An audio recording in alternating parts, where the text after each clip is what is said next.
Welcome, welcome, ladies and gentlemen. Today we have an episode on Alchemizing Outrage, where with Julian we will get outraged about different topics and we will see how we can turn that into a powerful force for good.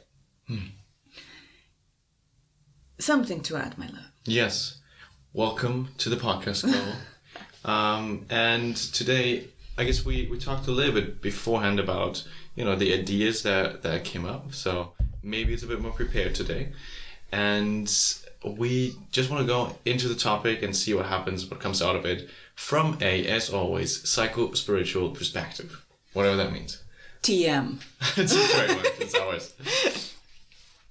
Yes, it's our word. Okay, let's get started. Start with a story. Yes. So earlier this year, which month? Oh, December. We're already in December. In February, we were at a Buddhist monastery in Thailand. And there were a lot of rules around how to behave. As a woman, you would always have to wear loose clothes and stuff like that. And with men, it wasn't that strict. I felt like men would have a lot of freedoms, but women couldn't have their hair loose. And they couldn't look pretty at all. So they needed to look as much as a neutral person as possible. To not incite the man. To not tempt the man. Yes. And I entered this monastery for a 10-day meditation retreat. I entered with the framework in mind that this is a cultural thing. So I need to be respectful of the culture and whatever costumes they have. Mm-hmm. And then at some point there was the Buddha Day, which is a special day where all the monks receive offerings. And in Thailand, the system is set up that the monks are the highest ranked people. They have the highest status as closest to God. And the nuns are way below. Like, it's not even close, the monks and the nuns. And they are still allowed to live in the monastery, but they have diminished status.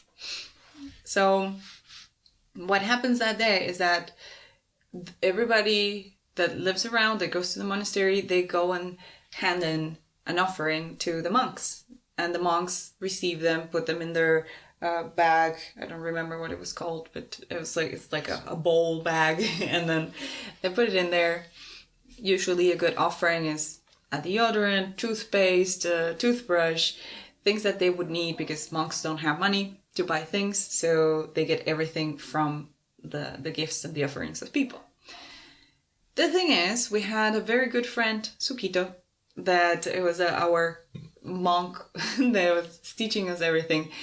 And a nun called Kunsiri, and she was also accompanying us in the journey of learning how to meditate. And in that specific way. And we could do offerings to Sukito. It was actually tradition that the students would offer their teacher something. So we definitely did that.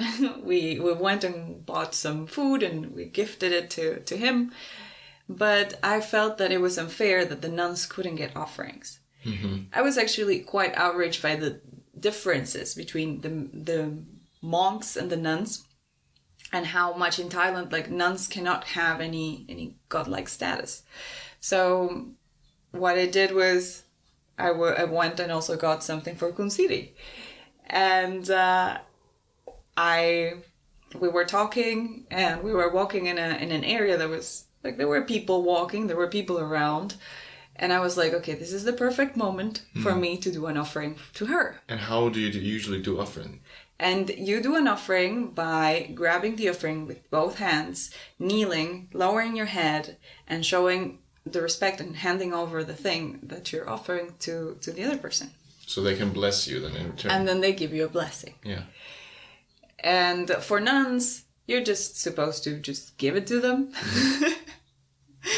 And for monks, you have to do the whole ceremonial thing.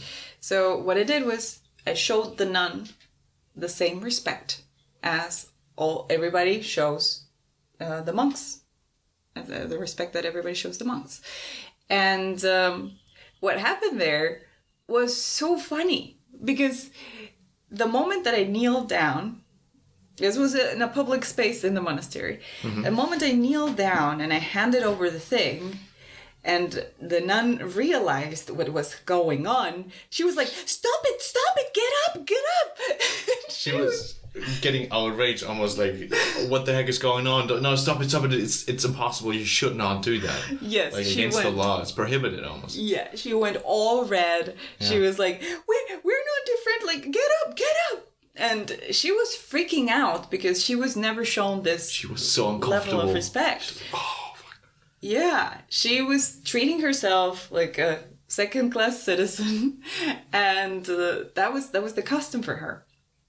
And the moment that I showed her respect as my way of being feminist within within a Buddhist monastery and not being disrespectful to their culture, that's the way that I found. It was my minor way of just showing my values. She was completely taking off guard. She didn't know what to do with it. Then she was all red. She was nervous all the whole way back that we were walking. She didn't know what to do. But secretly I felt, and maybe I'm projecting, but secretly I felt that she liked to be seen.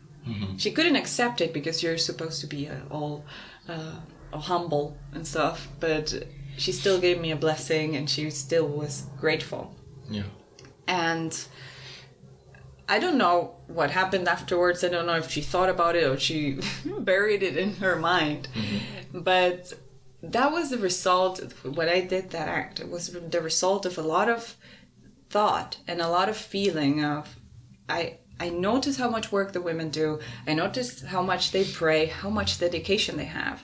And still, they're not viewed as valuable as monks. And I was wanting to have that push that in a way, in a respectful way, still not like running naked across the monastery and being like, free the women, but still setting your sign of, oh, something is going wrong and I want to put the highlight on it, put the spotlight on it. Exactly. So that was the way that I found that it was a healthy way of showing outrage. And it felt that I was not doing it just for myself, because I was doing it for myself, but I felt that I was doing it also as a reflection point, as a pattern interrupt to something that has been repeating for generations and generations, and it's not really being questioned.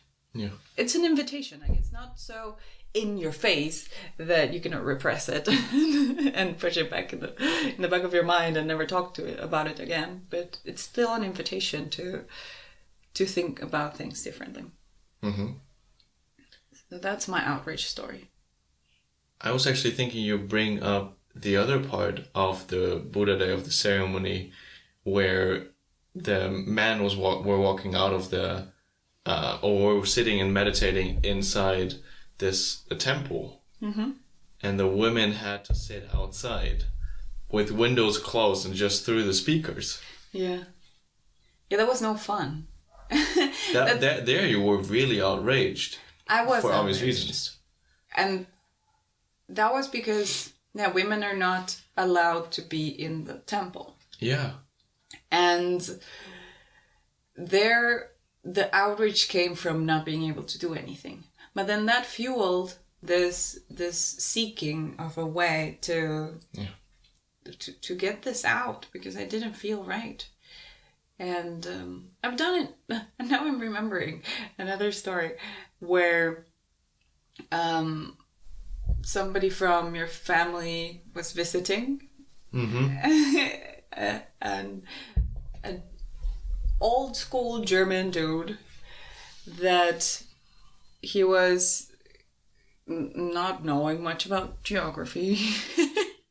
And when I told him that I'm from Uruguay, he was like, oh, you speak Spanish? Then you're from Spain. You're Spanish. And I'm like, well, not really. I think it's pretty far from Spain, and it's a whole other country, a very different culture. But he was like just completely dismissing it and not really seeing me, and it felt very disrespectful. So of not admitting that he just didn't know where the fuck you're from and had no clue of geography. Yeah. Yeah. Yeah, I don't know. He wanted to be funny or something, but he was just aggressive. Mm-hmm. And I felt attacked by that inability for him just to acknowledge that I live somewhere else, that there's other countries other than Spain that speak Spanish. And I went up into the room, and I was thinking, how can I give a message in a very peaceful way? And I remember asking you, can we print out a world map? So then we just Googled a world map, and I highlighted Uruguay, where I'm from, and I highlighted Spain. And I went down and I showed him in the map, okay, so this is where Spain is. This is where Uruguay is. You can keep it. Mm-hmm. And I just gave him the map. He was like a bit like, what the fuck? And, but I felt I regained some what's the word? What did you regain? Dignity, or like whenever I was not being seen and being belittled, I felt that act of that was an act of empowerment and of leveling the field, because he was speaking in German, right? It was bringing back the equality level from like, somebody just putting you down, just talking German, and then you like, oh wait, I can tell him though, to bring back the dignity, hey, this is how it is. Yeah. I want to educate if you want. Yeah. And then I didn't do it in a mean way. Like I was making sure to calm down, to just show. He didn't know how to handle it either. No. So I just, in a very compassionate and funny, like I was still like being playful with it. That's when I handed it over. So I think there are ways of being outraged, feeling the belittlement or feeling the pressure or the thing that you want to do something, and still act from a place of composure and compassion. I think the second example now was actually really good to go deeper into, because there immediately the first one as well, but if you want, like going into how did it feel when you felt this inequality, this something is off, this, I guess, the feeling of outrage because of the situation. Can you define that a bit more? How did that feel? What feeling emerged in your body to, I guess, crystallize that a little bit? Yeah. It wasn't that personal. I don't know. I don't remember now how I told the story, but what I feel now is, in the moment, I felt that my country was not being seen. It's a big thing with Uruguay because it's a tiny country, 3 million people. Nobody knows it exists, except for weed and the poor president and Suarez biting everybody, the football player. But those are the things that people know about Uruguay. So there is this identity reclaiming of the whole country, but at the same time is this bypassing of like, you're Spanish.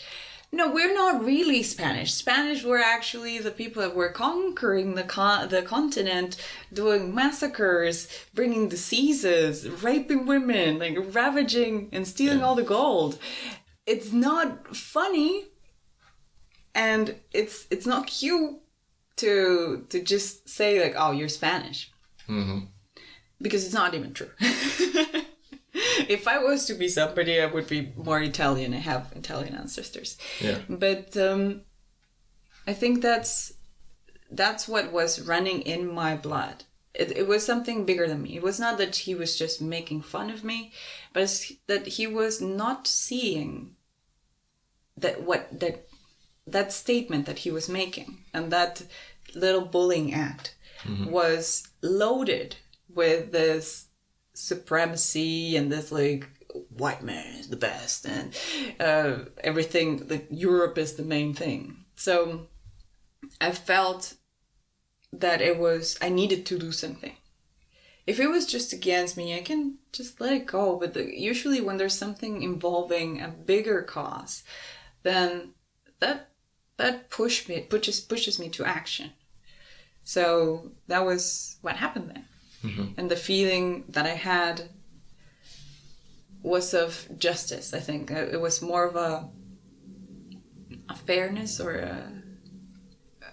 a vindication of my roots, of the continent, and just not allowing somebody to get away with it. Just because it's not cool anymore. Yeah, yeah, really, because you said there's so much was actually triggered now, the history, right? It's not just, oh, yeah, I belittle you, or I don't care which country you are from necessarily, but just the fact saying, okay, Spanish is, then the whole history came back of, oh, I'm not Spanish. They did actually this to us, in the sense of the conquering the whole continent. Mm-hmm. And so there's, at least how I understand now in our conversation, what outrage is, it's usually not just personal, at least for you. Yeah. So there's something else trigger that's bigger, like a general feeling of inequality, a general feeling of being misunderstood, or just being in the wrong context, really. Mm-hmm. And from that place, because it's bigger than you, it creates a tremendous feeling, like a mm-hmm. really huge emotional state, which I think outrageous is probably the best fitting word, because at least to me it means a tremendous energy mm-hmm. that is created of something is wrong. Rage. Yeah. There's rage in that word. Yeah. It's outraged. It's like a raged outward. Yeah. I guess. Etymologically. Yeah, and I think there's a difference between the outrage of, let's say, a minority trying to stand up for themselves, mm-hmm. and a woman that's complaining because her burger was not served warm enough. There's a big difference in the subject. If the subject of the outrage is just the person, mm-hmm. or if it's a lineage, a culture, societal problems. Because if you look at it from a perspective on a global scale, there's so many things to be outraged about. But we tend to confuse outrage with entitlement. Like sometimes it gets entangled, and people think that they deserve certain things, like, I don't know, I'm supposed to be treated right, and I need to have the best room in the hotel, or something like that. That's entitlement. And if they don't get it, they are outraged. Okay, but that's a personality trait. The main person in the story is you, and you're just doing it for your own benefit. You're just trying to gain something personally. Mm-hmm. And the outrage that we are alchemizing here is not that personal outrage. Not the moment Karen-like outrage. Yeah, the Karens. The Karens doing the rallies, and so they put another traffic light somewhere. It's okay, it's fine. But it's more the outrage that focuses on a bigger scale, a bigger scheme. And yeah, that's what we are addressing, because when we get stuck in the outraging, then we're not really doing anything for the problem. Yeah, because what exactly is outrage? How I would describe it right now, it is a feeling of like dissatisfaction with the current state, with the current status quo basically, and like some event is triggering it. This feeling of, oh yes, you're pointing out right now that this is wrong, mm-hmm. through, saying that you're Spanish. Like yeah. you immediately pinpointing to, no, I'm not Spanish, because they actually did tremendous things, and I'm still feeling that there's inequality because of that reason, and so that is triggered. Yeah. And going then from that place, let's alchemize that. What does that mean? Outrage is mostly just a feeling for now that we described, but I think it holds tremendous energy, what I said before. And now I think we can look at what happens with the outrage. What are we doing with it? We could use it just to complain, which I think is a way to, I guess in a way, alchemize it, to change the energy of this feeling, to just let it out and blurt it out, it does something, right? It does something to like, okay, we shoved it in the other person's face and now it's their fault, and I told that it's their fault. That's one way of dealing with it. It does something.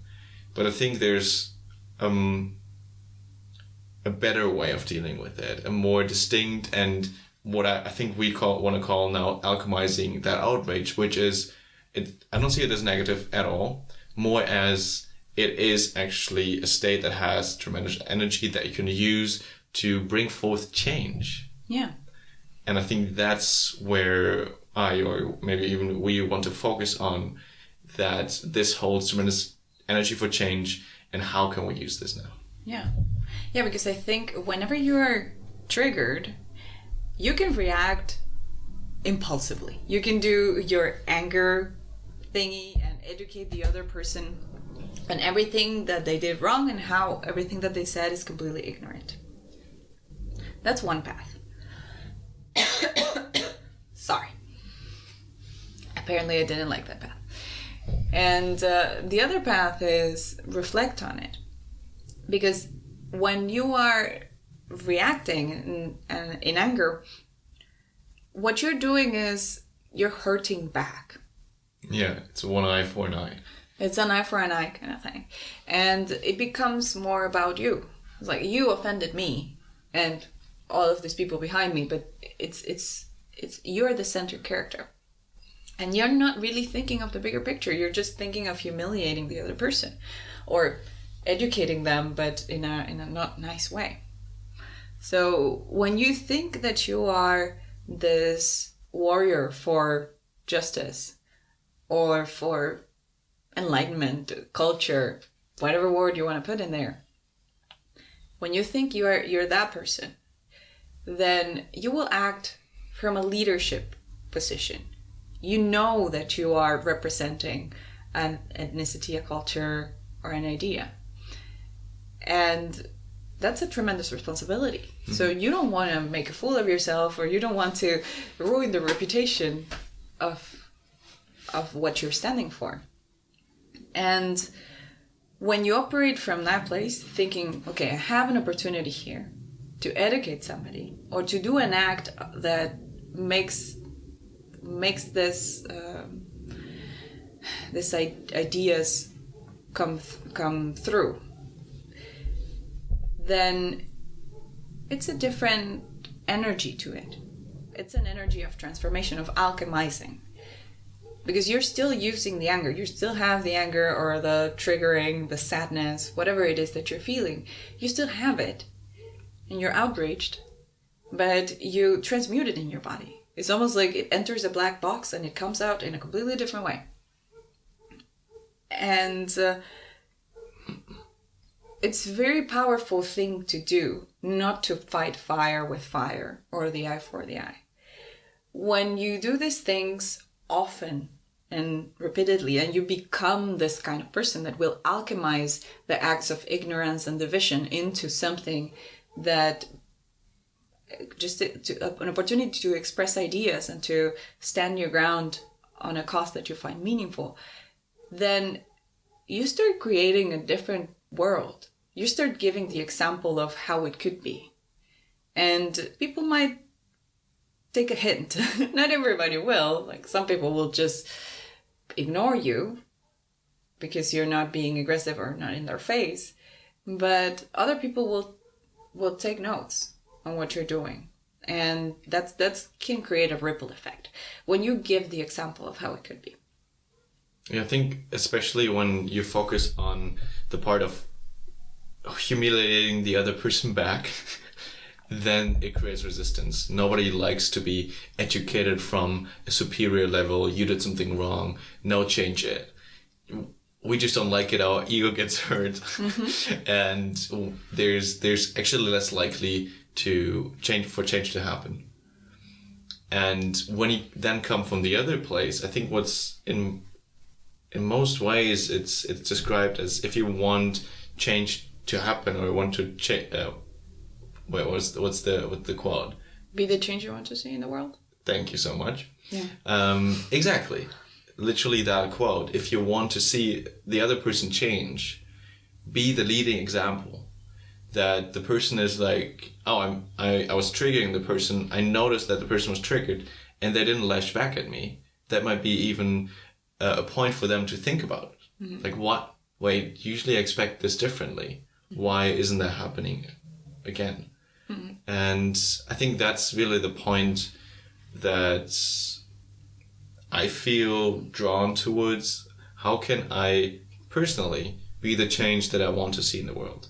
How can I be a leading example of how I want to others to treat each other and literally treat everybody that I meet in that way? Yeah. It is so difficult, but it's literally the way I think that the only way that actually change can possibly happen if enough people take on this responsibility, because it is literally a responsibility to themselves, for themselves, the way they act, and taking that commitment, hey, I do really want change to happen, and the commitment to, I want to bring it forth in the world. Yeah. So if you feel that, oh, I was outraged then at some point because of that reason, it is so difficult to notice, oh wait, that's outrage, I'm acting because based on emotion and not based on the purpose, the reason I'm here, basically. Mm-hmm. And so alchemizing that into how can I not solve just this one incident, this one situation, but the bigger, maybe cultural or what was that, systematic problem that's there. Yeah. And I think that's where I want to go. Yeah. Leading in that direction. It's like, okay, realizing all these things. Today was happening with the FIFA. We were outraged about just basically how they're leading their institution. And using that afterwards, I actually felt, after our talk, I felt there's so much that needs to be done in the world. Yeah. And I was like, I can't possibly waste any more day not leading myself properly. Mm-hmm. So not doing the meditations, not being present, like lashing out at anyone else based on a stupid situation. I cannot afford this because there's so much. You never do that. Because there's so much else to that needs to be done. Yeah, but you don't, by default, you don't lash out. Yeah. Yes. You're fine. You're good in that. But for me, it's like something else. For me, it's usually then taking that into myself and blaming myself for not speaking up or something like that, right? Yeah. So for me, it's different patterns than maybe the majority of people that happens, then lashing it out or bringing it outward. For me, it's more inward. Mm-hmm. And I need to deal with not taking it in, but alchemizing it into something else. Yeah. Yeah, that was a big thing that we talked about, but... Before, I'm going to write it down. We can come back to it. I was remembering a story that happened. It was one of my spiritual awakening stories. And it moved me so deeply. It was actually a very silly situation. I was watching How to Get Away with Murder. Mm-hmm. And in this episode, I don't even remember the season, but it was a pro bono case. So the firm of lawyers were defending somebody publicly. And it was this kid who had an altercation with another kid and he shot him dead. It was about a girl. And he was 18, 19. And the trial goes on into that the firm of lawyers want to get as little of a sentence as they can for this let's call him Steve, the murderer. And then the prosecutor, like the state person, is wanting to have like a life sentence or something like that. And one of the witnesses that they call forward is the mother of the murdered person.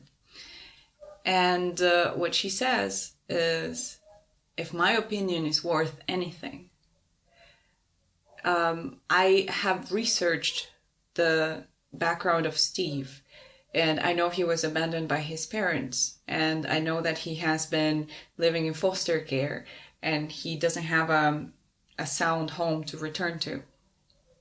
he just happened to hang out with the wrong people and all of these things that of a system that it's made for him to fail.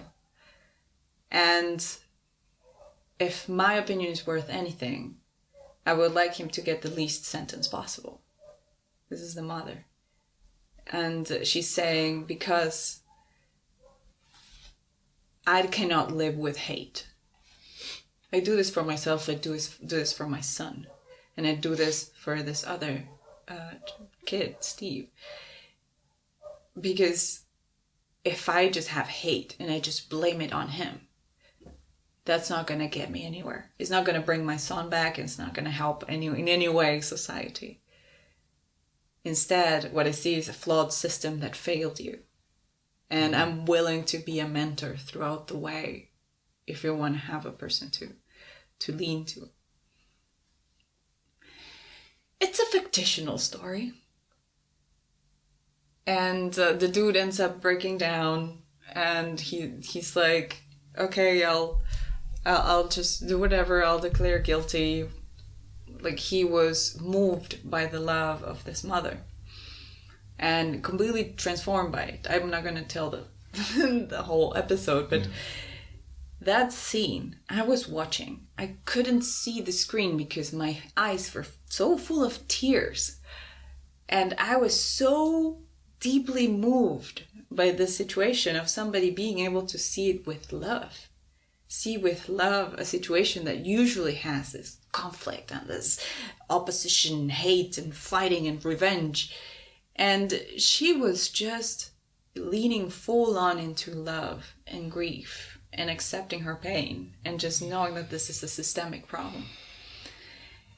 It broke me. It broke me completely. And after that, I was like, wow, if she could do that, a fictional character, but if she could do that, if she could alchemize her pain into this social justice initiative, then anything can be done.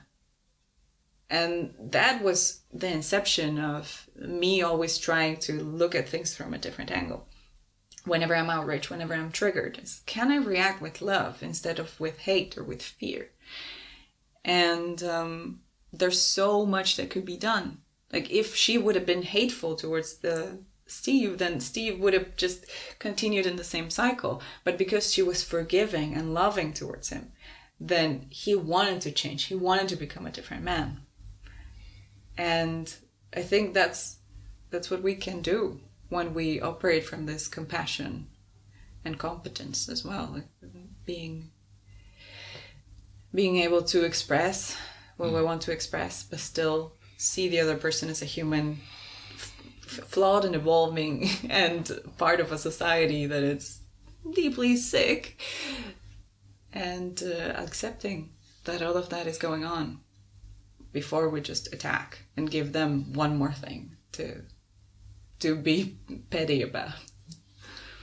When you were just telling the story, I knew it was a story. I knew you told beforehand at some point, and I still felt that it was changing me, like my physical. I felt different. I felt the energy running when you were saying, like, she acted with love. Like, whoosh, something happened. Something happens when we react really from that place. When you just brought back that emotion that she had in that trial, and that, I don't know if it's for anyone who's listening now too, but for me it was such a change just listening the way you brought about that story. Mm-hmm. And there's so much power in alchemizing. I think that was perfect alchemization, from this anger or fear, outrage, to grief as well. There is a systemic change. The attacking this one person won't help anyone else get out of this, and switch it to, hey, I would actually love to help. Yeah. And that's so big. It's ridiculous. And I think in that case, it's just, I don't know if it happened, if it's inspired in like a real story, but it's just the ultimate act of love. Yeah. And I think an important thing that she did was what you were also telling. She checked his background. She tried to understand him. She tried to really see the bigger picture and not just this one act. Oh, he killed my daughter's son. My son.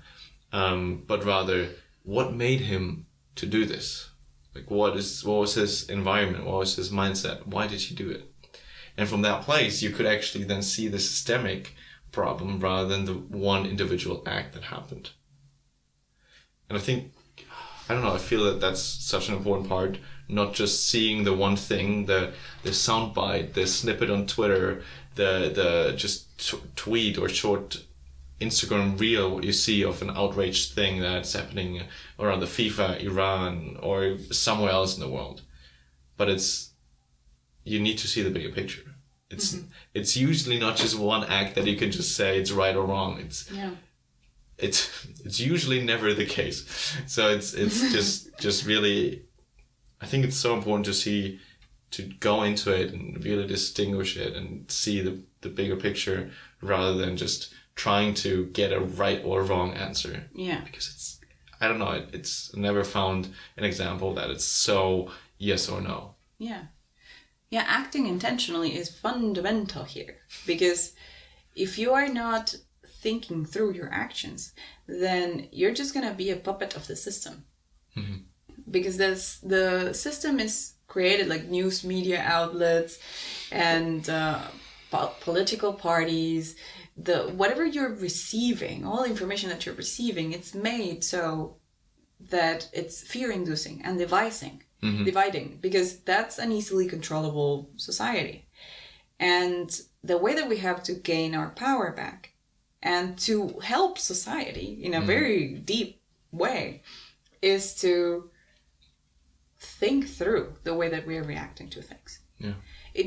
You can just go on Instagram, like right now, hot topic, Iran, the World Cup, violation of human rights, and, women's movements, all of these things. So if you go into the comments section of, for example, Germany covering their mouth and not singing they were singing the anthem, not covering their mouth in the group picture. And the Iranians not singing their anthem. The Iranians not singing their anthem. It's a very complex thing. And you look at the comments and there's people that are like, oh, that's stupid. Why would you do that? And there's people that are like, I stand for them with all my heart. And there's usually very polarizing things going on. And so I think in a comment section, it's hard to get a good debate going. I think the best that you can do is just to be factual and just bring something that is a new information.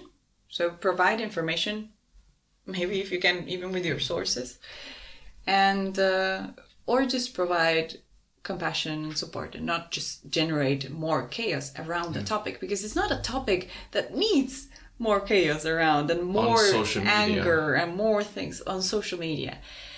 And when we are doing that, when we're commenting on social media, we think that we're doing something. When we're complaining about a situation, when we're just being outraged for being outraged, it feels like we're doing something.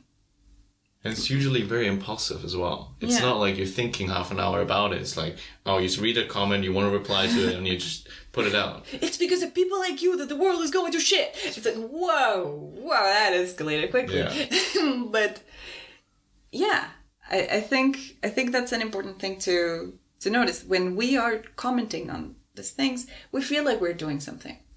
And we're not. Unless we're doing something different, we're not helping. Yeah. If we are just perpetrating the division and the narrative of conflict between the people, we are not uniting. We are not acting from love. We are not thinking of solutions and ways of helping. We are just fighting with each other. It doesn't get us anywhere. And I think I recently listened to a podcast about this topic where they were talking about specifically then TikTok. Where especially those like maximum minute snippets they can bring there is is very short and very soundbitey, very like the outraging thing, because that brings the bigger viewer count, right? The bigger likes or whatever you do on TikTok.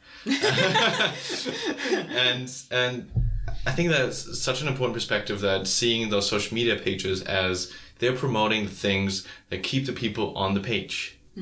So the most outraging thing that keeps people to comment and to interact on it. And so most likely you will see those posts and comments that are the most outraging, and you get to it and have to reply to it. Yeah. And what they also brought in then was that there are algorithms promoting those things, and they can, tweak it in just minor ways. And then you will see like, usually it will be like maybe some, let's say normal posts, some nice posts. There are tons of people on social media creating amazing posts that are uplifting and supportive and thought-provoking, encouraging, and stuff like that. And there's a huge part of the people creating content that's outraging and just keeps the listener count, the viewer count going up. Yeah. And the interesting part is there that it can just tilt a tiny bit, and then you suddenly have like 30% outraging content on there. And additionally on that, we have sort of this bias, psychological bias of availability. When there's like a little bit more, or just more recent, also like a bias when we're more recent content than having from social media, then it also adds on top of that we are more likely to fall into, the world is shit, this is the one direction. And instead of, I guess they use the example in the US, the Democrats and Republicans, they're very divided, partly because the Republicans see mainly content from Republicans, and the Democrats see mainly content from Democrats. It's not an equal thing. Yeah. And I think that's fueling the whole thing that we were talking about. It's creating this society for outrage, partly, and I'm hitting a little bit on those platforms because to some extent I don't like them for that reason, that they encourage the outrage. Yeah. And promote it. Yeah. This is a big thing that was driving me crazy when I was a teenager in my early 20s. And when I would see political debates in my country, it would be always throwing shade at the other side. And 90% of the content that the politicians were having on the media and their campaigns was just trashing the other side. And everybody was like saying, because they're communist or because they're right-wingers. And it was like this generalization, exaggeration of the characters of the other side. They were like in advertisement, there's usually you create a persona of who's your ideal client. Well, in this case, it's a persona who's the worst of the other side. Like, what's the worst of the worst? Let's exaggerate that one. Let's exaggerate that one. Let's just put it in everybody's face. And if you are for that party, then you're that person. Mm-hmm. So I felt that so much energy was wasted on the fighting in between peoples that were just humans living on the same land, and we all wanted what's best for the land. And instead of thinking of solutions, we were just wasting the time and the energy fighting each other. And I think that has been a model that's prevailing for maybe centuries, at least the tens of years. At least maybe 50, 70 years, but maybe even hundreds of years. And it's this division, because division is fear-mongering amongst the people, and then the people will use that fear to guide their decisions, and then it's easier to steer them in the direction that you want as a powerful person for them to go. You don't want to be that person, right? Because that person is an asshole, and if you create this fear of, oh no, I don't want to be that person, because then you're sort of this out of tribe feeling, right? You're the out group suddenly when you're this person. With that fear, it's relatively easy to steer a person. It's like, oh, if you don't want to be that person, then you should do this. Yeah. And it's taking away the multifaceted potential of humans that we can be so complex and have so many layers and maybe agree with a political party on this subject and then with the other political party on this subject, and you have ideas on how to make things better. Mm-hmm. I think we need to move away from the criticizing, the division, the clashing with the other group, and more into co-creating solutions, because everybody's providing a different perspective. Like maybe the one party is saying like, yeah, we need to take care of the budget and we have external debt, and the other party is saying, yeah, but if we don't educate the children, then the country's not going to have a future. And it's just like, okay, those are important, those are different priorities, and they feed the conversation. So let's see how we can make all of those things happen, because what's best for society is not just held by the truth of one side, but it's about every possible leader that this society has can have an opinion. And eventually the general consensus is going to be towards growth somewhere, I hope. So, but that's nowhere near where we're at. I think that's the hope for the senator chambers and all of the parliaments around the world, that there's more of a divided opinion and a discussion. But from what I presenced, it's more like just us versus them so far. So that's something that I was also thinking about, how, in the context of what we were saying, how you become a leader when you start acting differently. And how important it is for leaders to start acting differently, to not do the thing that everybody's doing, not play the game as it's been played before, just change it. And change it for a more compassionate one, not a self-interest and hateful way. And that's what we need. We need more heart-centered leaders in politics and in positions of power that can shift the game, shift the gears a little bit to help society move 1 degree in the right direction. And that sounds in a way like very meta, very okay. Let's be more heart-centered. Let's bring the leaders to be more compassionate. That feels again like, okay, those leaders who are in those positions, you should do this. But you also mentioned the part of, okay, but we can act differently. Yes.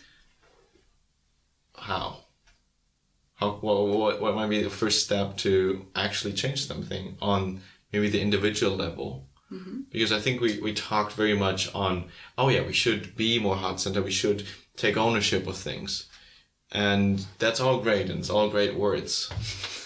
And I think that's sometimes the struggle of having this energy of change, of like, oh yes, I felt outraged, now I want to do something. What do I do? Like, I have all this energy, and then in those moments when the outrage comes, it's like, right, let's fucking turn over the system. Go! Yeah. Share some memes. Let's record a video for Instagram. I felt outraged and now I want to change the world. Woo! Woo! Yeah. Okay, but what is the thing then, hands-on, what a person can do to change that? Well, I think it's a distinguishing between a bonfire and the embers. Because the bonfire is the thing that happens when you're outraged, like the explosion or the triggering situation. And you tend to not act from that because that can get out of control and it's more difficult to handle. I'm not saying that it applies in every situation, but many times. If we focus on the embers, is what's left behind the fire.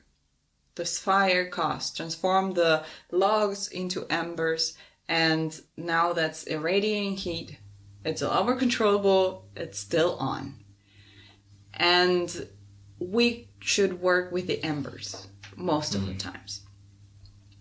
It's when we have the feeling, but in a more composed way, where we can think straight, when we can get creative about solutions and ways that we can contribute, bring a different opinion. And how that's going to happen, it's going to be different for everybody and for the situation. I gave a couple of examples of how I did it, from acting with compassion and from a place of standing my ground still. Mm-hmm. And I think for other things, more complex, like you see what's happening in Iran and you are feeling for them. I actually, like, it moves me so much, what's that revolution that is going on, and that people are willing to die instead of continuing to live the way that they live. And that's insane. And what can I do from my place? Well, I can be open for instructions. If I hear any instructions from Iranian women, I'm like, okay, I'll help you. I'll see what I can do with that information. But on the other side, it's just keep on working on the feminine empowerment and just bringing the balance of the feminine back into society. And on more subtler levels, so when Iran gains this balance back, they have a blueprint of how women can move and just raise their freedoms and become able to do more and more things. And in a westernized society, and I would say like I live a Western lifestyle, even though I'm traveling all over the world, I have a lot of freedom, but I still have a lot of suppression from being a woman and just being very cautious, especially growing up in South America, being cautious about what I wear and just not provoking too much and just not being a femme fatale, because that's being a slut, and all of like the slut shaming and the idea of what a woman looks like. And I have to take those things off in myself. So collectively, we're all working on the same thing, just different stages of the same thing. And one has to get creative. And if you're outraged about the women in Iran, just enforce your freedom and try to find things within that can also help you grow. That can also help you be more of a free woman. So then you can be there when this other women start gaining their freedom. And it's just about the energy that you're creating. Very often it's not about the actions and the outcomes that you see, but the energy that you're putting out there. What do you mean by that? I think that's really important. There's this phrase that I heard. I don't really know where it's from. It's your vibration is your contribution to the collective. Mm-hmm. So wherever you're vibrating on, if you are vibrating, this is the spiritual part of the psychospiritual journey. We all have a vibration, and the vibration can be lower on more the fear side and on the primal things that we as humans have to go through, for sure. Or it can be more elevated, and elevated emotions are usually in the love, peace, compassion spectrum. Freedom. So all of those things help collectively to create the planet to be a safer place. Even if it's just like a little bit of a contribution, you are making a change by changing your state and working on yourself. So what I think is, when you feel disempowered, do something. When you can work on yourself. When you can work outwardly, there's a natural catastrophe. When helpless helps someone. So there's multiple ways that we can deal with it. So depending on the outrage that you're facing, depending on the situation that's placed in front of your eyes, take that fire, let it burn, feel it all, and make plans for the embers. I love it. I think this image is really, really great to notice this. Well, I guess brings really back to alchemizing the outrage. Feeling that bonfire starting and going big, and then using that as the fuel for the future, but not impulsively acting on the situation. Like, oh wait, usually in a lot of cases that we are really outraged, there's a systemic thing behind, or history behind, that needs to be healed, I guess, as you could say, and healed in a way of dealt with emotionally.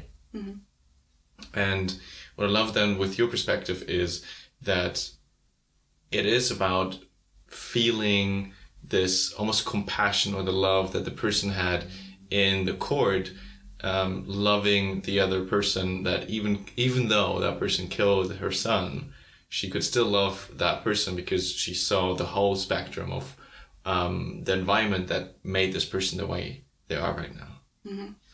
And the bigger picture as well. Yes, really. I think when we think of the bigger picture, then we calm down, first of all, because it's not like this act is just so outrageous and so personal that we just need to act. But when we see the bigger picture, it's like, where do we want to move forward as a society? What kind of path do we want to take?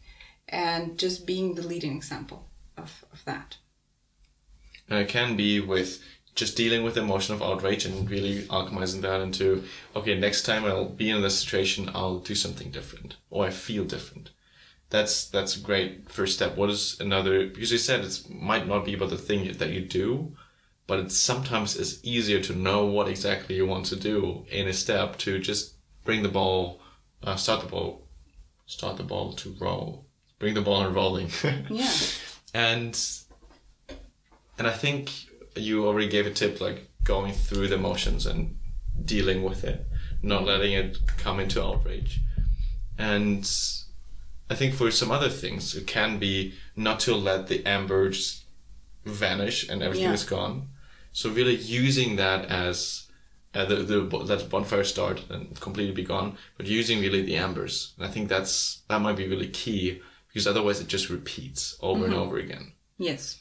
And starting some sort of initiative, something that holds you accountable to continuously develop yourself, lead yourself differently.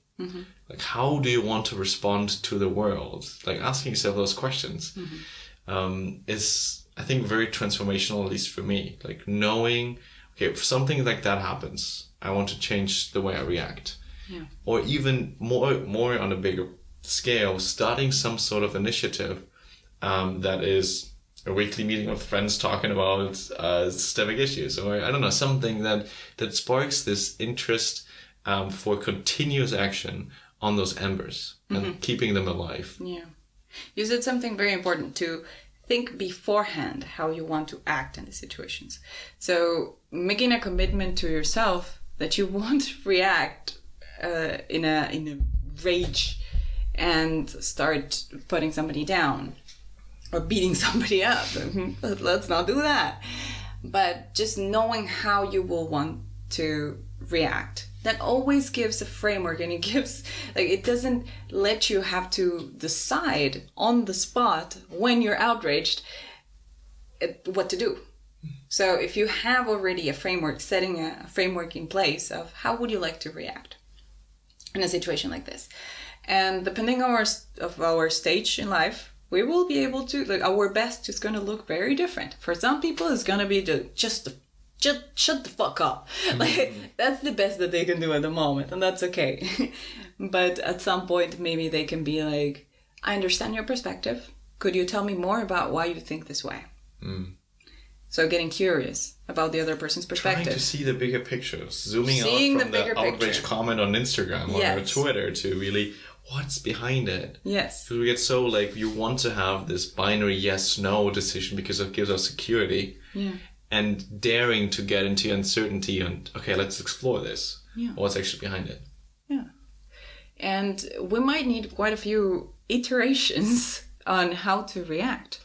because maybe the first thing that pops in our mind is, you ignorant fuck. And then we just let that one pass. And then our second one is like, you have no idea what you're talking about. And the third one is, have you heard of the Third Amendment? I don't know. I didn't. I don't know what it is. But maybe there's such a thing. So just becoming, like, toning it down, iterating it, whether it is in your mind or just taking time to be away, writing it down, and toning it, like, as much down for the hate and for the conflict as possible, and bringing some love, some compassion, some curiosity, some understanding. As you said, like, not let the embers die out. Because before, and I wanted to come back to this, we were talking and we're using my examples. I'm a person that tends to act on the embers. And I do it. Like, I feel the fire and I'm like, this is not right. And then I process it through and I find a way to channel it, to put it out. And in your case, what you tended to do, if I recall correctly, is just to shove it down. Just feel it, shove it down, and eventually it's going to go away. And one of the conversations that we had is that if you do that, you're just hurting yourself. You're not doing anything with the energy. You're not moving it. It's like the embers are burning you, even if you don't notice. And it's important to move it in some way. It can be very small, but in your case, maybe you can tell how it is to experience it and to shove it down. Okay, let's start with the emotion. Maybe an example comes up. Because usually when I notice that, there was something happening, something I felt mistreated, or just a situation where I did not act in the way I wanted to actually change something. Mm-hmm. It's like the constant thinking afterwards. That's a nice sign of it. This overthinking, or I could have done this, or I should have done this.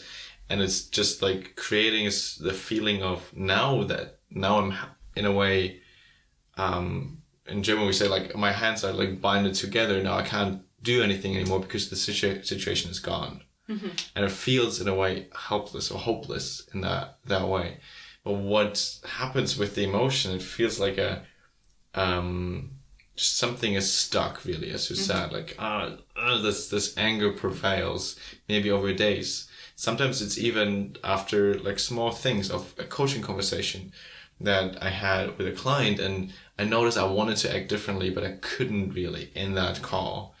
And then I noticed that specific call sticks longer in my mind. I think further, and I stuck in that energy of being, not being able to do something about it. Mm-hmm. And that prevails, and it's really annoying. It goes through my system over and over again. Thoughts are popping up, the emotion stays, and then it's just like, get this out of my mind. Yeah. And that is usually changed when I really act on it. It can be as simple as writing something down about it, like bringing it out of my mind. Mm-hmm. Creating a what we said already, thinking about how do I want to act then in the future in a similar situation. How can I maybe just, if I cannot react like really changing it or acting in the moment, because I know my mind clouds when I have contact with specific people, then just creating a separator. And even bringing in, I need to pee right now. Like, mm-hmm. I don't know, some sort of separator that I can clear my mind again. Mm-hmm. And what helped tremendously was creating this awareness when this is happening. Because quite often it's like after the situation, damn it, I wanted to do it differently. And you don't notice in the situation.